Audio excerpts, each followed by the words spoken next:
Assalamualaikum warahmatullahi wabarakatuh. Mohon izin pimpinan, mohon izin rekan-rekan. Di sini saya akan mempresentasikan PowerPoint saya dari tugas minggu lalu. Judul dari presentasi PowerPoint saya ini proses politik dan perkembangan demokrasi di Indonesia. Sebelumnya perkenalkan, nama saya Madya Praja Andi Ramansa, NPM 10214 dari kelas J5. Sebelumnya kita harus mengetahui apa itu proses politik. Sebagaimana judul saya tadi, proses politik. Politik ialah sebuah proses pembuatan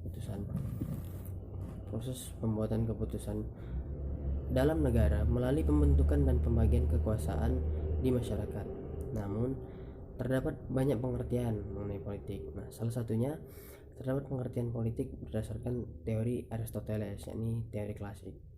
Yakni politik yakni usaha yang ditempuh warga negara dalam upaya mewujudkan kebaikan bersama. Selain itu ada pula pengertian politik, yakni politik merupakan sesuatu yang berkaitan dengan penyelenggaraan negara dan pemerintahan. Terkait hal tersebut, contoh-contoh dari perilaku politik yakni mengikuti pemilu, menjadi seorang politikus dari suatu partai, mengikuti ormas, organisasi, berpartisipasi dalam pesta politik dan lainnya.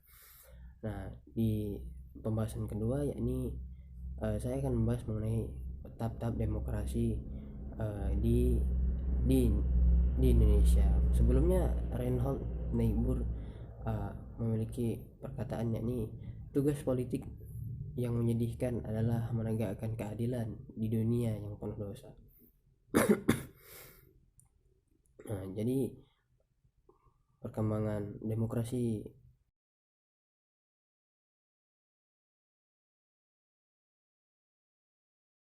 yang pertama yakni demokrasi pasca kemerdekaan.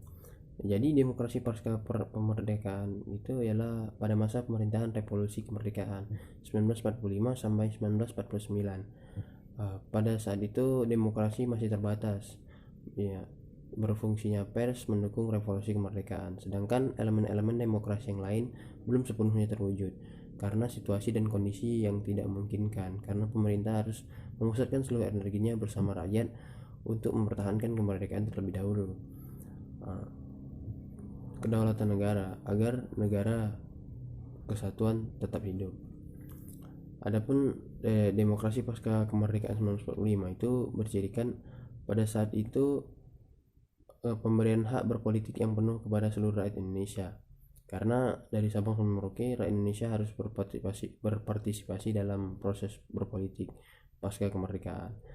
Pembatasan kekuasaan presiden oleh KNIP, ini Komite Nasional Indonesia Pusat, serta pembentukan partai-partai politik dimulai saat itu seperti PKI, PNI, Masyumi dan lain-lain. Selanjutnya ini demokrasi parlementer. Pertama kita mengetahui apa arti dari sistem parlementer. Sistem parlementer ialah sebuah sistem pemerintahan di mana parlemen memiliki peran penting dalam pemerintahan. Dalam hal ini parlemen memiliki wewenang dalam mengangkat perdana menteri, dan parlemen pun bisa menjatuhkan pemerintahan, yaitu dengan metode mengeluarkan semacam mosi tidak percaya. Adapun di Indonesia pernah mengalami demokrasi parlementer atau liberal pada saat 1949 sampai 1959. Demokrasi parlementer di Indonesia itu diawali ketika pasca kemerdekaan. Pada saat ini pemegang kekuasaan politik dikuasai oleh parlemen dengan pengaruh yang sangat besar. Demokrasi ini mengandung sistem multipartai, yakni di dalam parlemen tersebut dipenuhi oleh perwakilan setiap partai dengan ideologi yang tentunya beragam. Selanjutnya demokrasi terpimpin, yakni demokrasi di mana seluruh keputusan serta pemikiran berpusat pada pemimpin negara, kala itu Presiden Soekarno. Pemikiran sistem demokrasi terpimpin pertama kali diumumkan Soekarno pada 10 November 1956 pada sidang konstituante. Ciri-ciri dari demokrasi terpimpin masa itu ialah pemilu tak terselenggara, kekuatan DPR melemah. Demokrasi ini membatasi kewenangan dari daerah-daerah karena Presiden Soekarno itu membangun sentralisasi kekuasaan penuh di pusat. Selanjutnya demokrasi Pancasila. Demokrasi Pancasila yakni demokrasi konstitusional dengan mekanisme kedaulatan rakyat dan penyelenggaraan pemerintahan berdasarkan konstitusi, yaitu Undang-Undang Dasar 1945. Sebagai demokrasi Pancasila terikat dengan Undang-Undang 1945 dan pelaksanaannya harus sesuai dengan undang-undang. Demokrasi Pancasila itu juga disebut masa Orba, yakni 1966 sampai 1998. Pada saat itu era pemerintahan baru-barunya dipimpin oleh Presiden Soeharto. Salah satu prestasinya adalah pemberantasan PKI. Pada zaman tersebut PKI melakukan pemberontakan, dan era ini ialah suatu otoritas presiden yang sangat lebih masih terasa. Bahkan presiden memegang sejumlah legalitas. Pengontrolan penuh lembaga negara juga masih dikontrol oleh presiden. Selanjutnya demokrasi pasca reformasi. Ya, era reformasi atau pasca reformasi adalah pasca runtuhnya bisa dikatakan rezim Soeharto, karena ia menjabat lama sekali, 32 tahun, dan pada saat itu juga banyak terjadi KKN di masa dia menjabat. Dimulai 1998. Pada saat itu Soeharto mengundurkan diri pada 21 Mei 1998. Pada saat itu terjadi demo besar-besaran dan digantikan oleh presiden berikutnya, ini Baharudin Yusuf Habibie.